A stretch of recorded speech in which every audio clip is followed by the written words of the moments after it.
দেখো, ১০০ ফুটের কালী ঠাকুরের সামনে আমাকে পুরো লিলিপুট মনে হচ্ছে।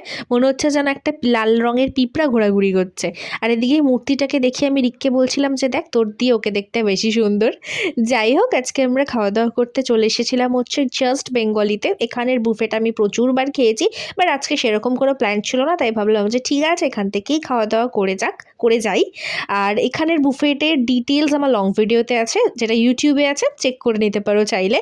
আর এখানে আমি রিকের কাছে ৫০ টাকা পেতাম বলে ও আমাকে ক্যামেরায় দেখিয়ে দেখিয়ে নতুন চকচকে ৫০ টাকা দিচ্ছে।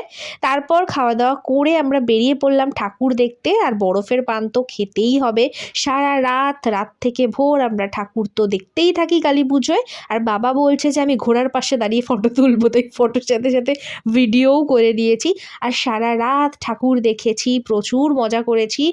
যদিও কালী পুজোতে দুর্গা পুজোর থেকে একটু কম মজা করেছি, কারণ কালী পুজোতে আমার শরীরটা খারাপ ছিল। তো এই